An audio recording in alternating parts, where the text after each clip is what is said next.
तोता मैना की कहानी। एक गांव में 3 दोस्त रहते थे। एक राजा का लड़का था, दूसरा साहूकार का लड़का था और तीसरा एक बनिए का लड़का था। तीनों दोस्त में बनिए का लड़का बड़ा चालाक था। तीनों दोस्त एक साथ बैठे थे तो राजा का लड़का ने कहा, चलो मैं अपनी पत्नी को मायके से विदाई करके लाता हूँ। हम तीनों साथ में चलेंगे। तो अगले दिन तीनों दोस्त साथ में राजा के लड़के के पत्नी को लेने के लिए चल दिए और कुछ समय बाद वह लड़की के गांव पहुंच गए।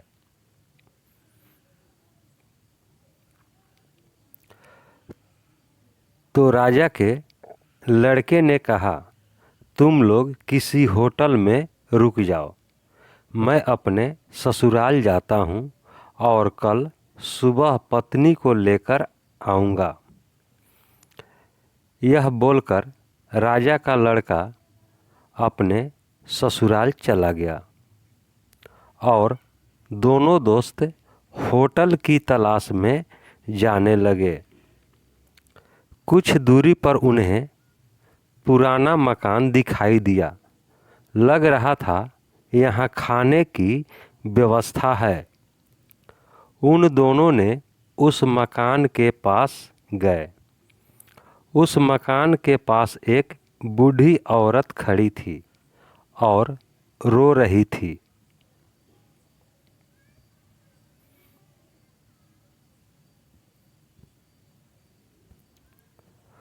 उन दोनों ने उनके पास गए और पूछा कि हमें एक कमरा चाहिए। बूढ़ी औरत ने कहा, यहाँ मत रुको, मौत का घर है। तो भी साहूकार का लड़का को देखा और उस पर वह मोहित हो गया और उसने बनिए के लड़का से बोला कि हमें इस लड़की से मिलवा दो। बनिए के लड़के ने उस औरत से पूछा कि यह कौन है। उस औरत ने बताया, एक बेश्या है, जो इसके पास जाता है वह जिंदा बचकर नहीं जाता है। वह एक नागिन है। यह कहकर औरत चली गई।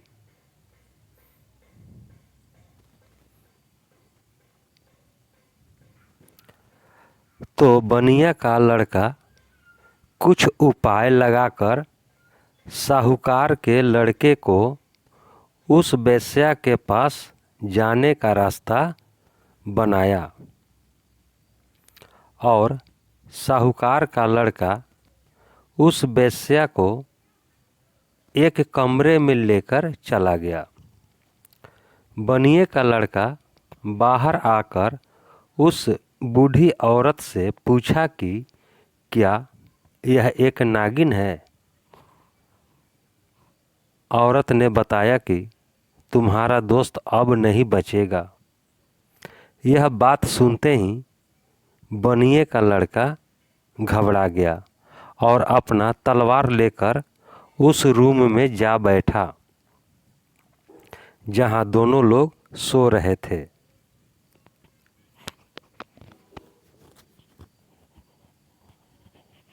और वह नागिन का इंतजार करने लगा। जैसे ही आधी रात हुई तो उसने देखा कि एक नागिन उसके दोस्त की तरफ आ रही है।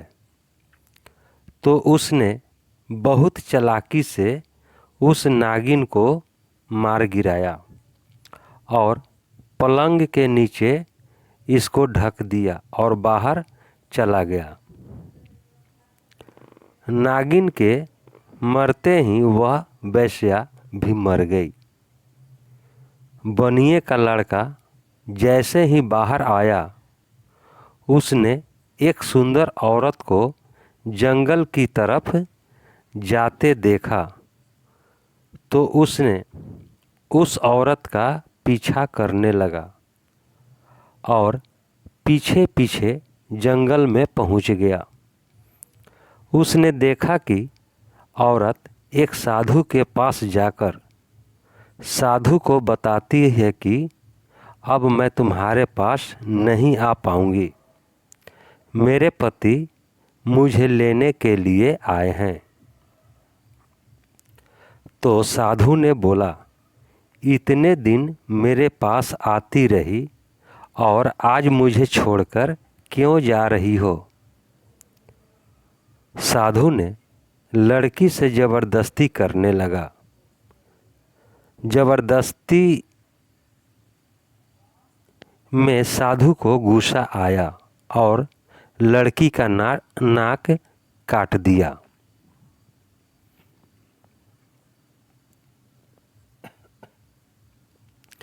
नाक कटते ही लड़की जोर जोर से चिल्लाते हुए अपने घर भाग आई। यह देख बनिया का लड़का को गुस्सा आया और अपने तलवार से उस साधु का गला काट दिया। उधर लड़की अपने घर जाकर सोचने लगी कि अब मैं घर वालों को कैसे बताऊंगी कि मेरी नाक साधु ने काट दी। कुछ समय सोचने के बाद उसने राजा के लड़के को फंसाने के लिए सोचा और बरामदे में आकर जोर जोर से चिल्लाने लगी। तभी सभी लोग जग गए और पूछा कि यह कैसे हुआ है। तो उसने बोला कि राजा के लड़के ने नाक काट दी। तो सभी लोग राजा के लड़के को बंदी बना लिए। इधर बनिए का लड़का साधु को मारकर आ रहा था। तभी रास्ते में एक मंदिर दिखाई दिया तो वह उस मंदिर पर बैठ गया। कुछ समय बाद वहीं पर 4 चोर आए और मंदिर पर बैठकर कहने लगे कि हे देवी माँ, आज अगर हम लोग खूब सोना लूटे हैं, आज हम लोग राजा की लड़की का आपके स्थान पर बलि चढ़ाएंगे।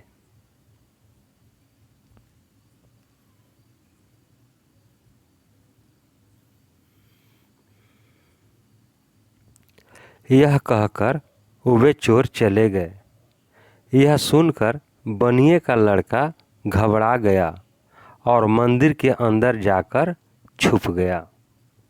तभी कुछ समय बाद वे चारों चोर राजा के लड़की को बंधक बनाकर लेकर आते हैं और उस मंदिर पर रुकते हैं और बोलते हैं, आज तो देवी माँ प्रसन्न हो जाएंगी। वे लोग एक चोर को कहते हैं, लेकर जा इसको अंदर और बलि चढ़ाकर आ। तो एक चोर उस लड़की को लेकर अंदर जाता है और जैसे ही वह लड़की को बलि चढ़ाने के लिए आगे बढ़ता है, तभी बनिए का लड़का उसका सर धड़ से अलग कर देता है और लड़की को एक किनारे छुपा देता है। देर हो जाने के बाद दूसरा चोर आता है तो उसको भी बनिए का लड़का मार देता है। ऐसे करके बारी बारी सबको मार देता है।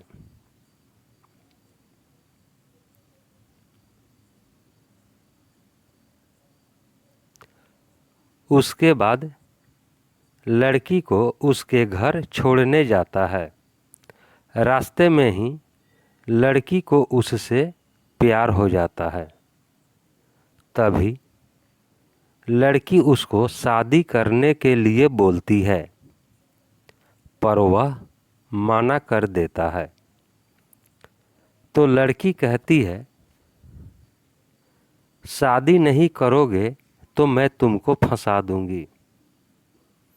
लड़की अपने घर आने के बाद चिल्लाने लगती है कि इसने मुझे बंधक बनाकर मेरे साथ गलत करने की कोशिश कर रहा था।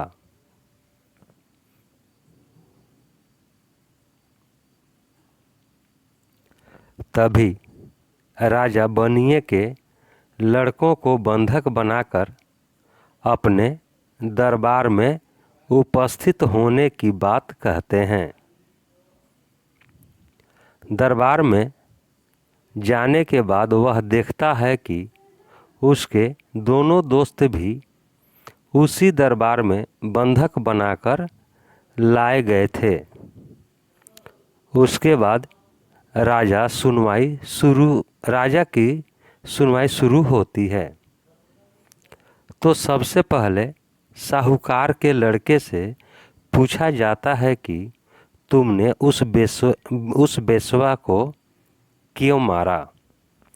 तो साहूकार का लड़का कुछ नहीं बोलता है। तभी बनिए का लड़का कहता है, मुझे पता है। तो वह राजा से बोलता है कि वह वेश्या एक नागिन थी। मैंने उस नागिन से अपने दोस्त को बचाने के लिए उस नागिन को मारा था, पर साथ में वेश्या भी मर गई।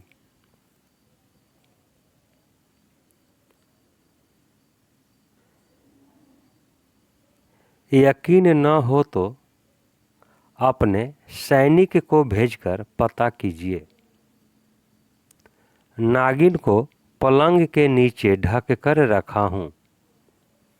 सैनिक जाकर पता करके आते हैं तो बात सही निकलती है।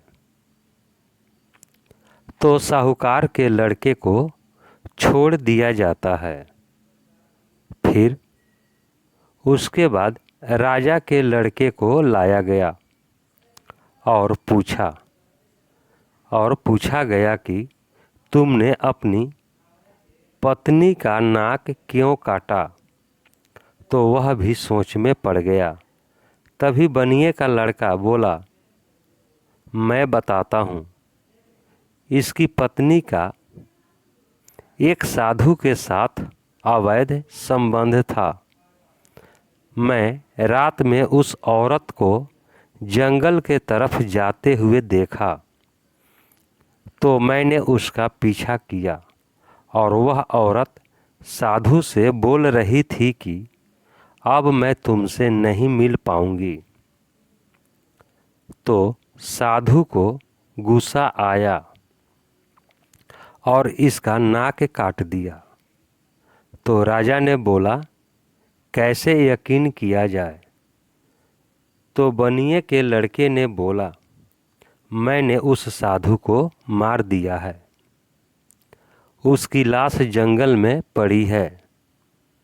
अपने सैनिक से पता करवा लीजिए। सैनिक पता करके आते हैं, बात सही निकलती है और राजा के लड़के को भी छोड़ दिया जाता है।